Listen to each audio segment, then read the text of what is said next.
Hoy vamos a hablar de una novela sueca titulada Víctima del miedo, cuya autora es Inger Freemansson. Freemansson nació en Estocolmo en 1945 y después de dedicarse durante 30 años al periodismo, se inició en la literatura, en la escritura, con varias novelas. En castellano se consiguen dos, esta que vamos a comentar hoy, Víctima del miedo, y La casa de hielo. Víctima del miedo gira en torno a la pareja de Beth y Ulf, que han ido a descansar unos días a una casa que ha heredado Beth de sus padres y terminan matando a una persona pensando que es un expresidiario que se ha escapado, según he escuchado en las noticias. Cuando más adelante en otro noticiero escuchan que han sido los presos escapados, han sido todos recapturados, entienden que han matado a una persona inocente, pero como no han denunciado la muerte inmediatamente, deciden ocultar el crimen. Como es propio de esta autora Freemansson, la novela gira en torno a la problemática interna, la problemática psicológica de los personajes. En este caso, y tal como lo señala el título en castellano, porque en sueco es distinto, en torno al miedo. Primero el miedo que se desencadena en esta pareja, fundamentalmente en Beth, al enterarse de que están sueltos unos criminales, unos convictos. Y posteriormente el miedo de la pareja, y especialmente de Beth, al que sea descubierto el crimen que han cometido y que han tratado de ocultar.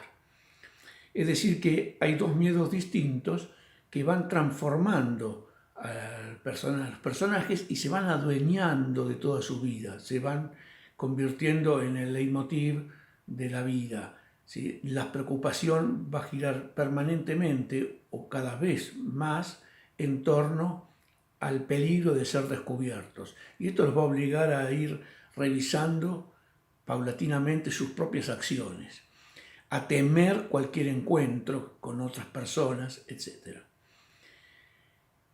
Paralelamente hay también una cuestión que juega con la culpa, ¿sí? Pero acá los personajes se van a dividir porque el crimen lo cometió uno de los dos.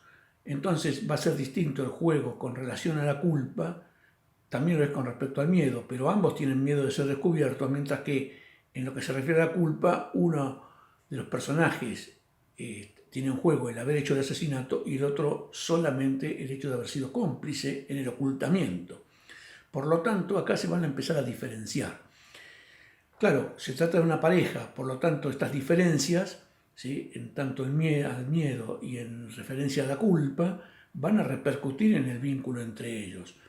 Así van a empezar a surgir una serie de resquebrajamientos en sus relaciones que tornan a su vez sobre la idea de la culpa. Es decir, en la medida en que se van distanciando, en que se producen determinados quiebres en su relación, vuelve el hecho de la culpa, porque ahora el que ha realizado el crimen se ve más amenazado por alguien que ya no está tan vinculado afectivamente, o que al menos no parece estarlo.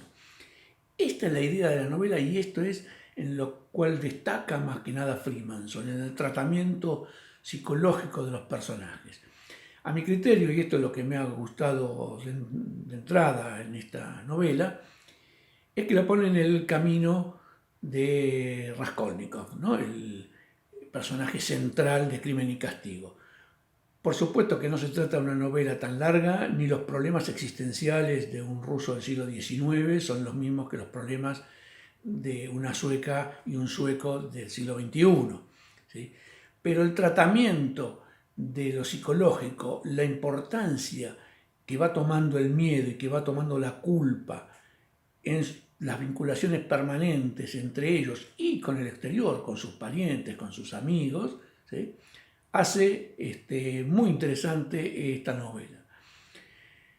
Tiene la particularidad de que hay que pensarla dentro de lo que habitualmente uno suele pensar que es el carácter de los nórdicos, ¿sí?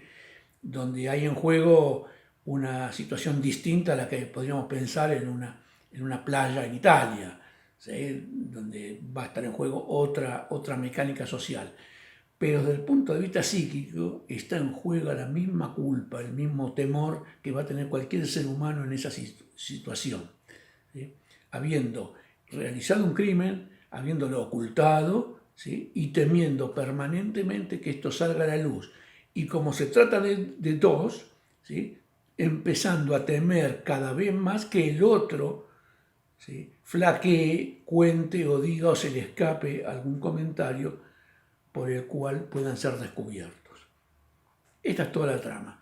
Quizás, para mi gusto, el final es un poco flojo, no está a la altura del resto, pero es una novela muy atrayente.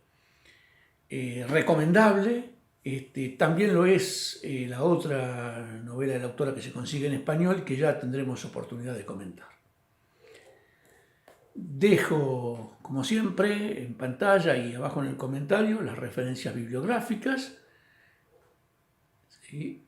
Y anotamos también en nuestra lista de países a la novela y la autora en el casillero correspondiente: Suecia,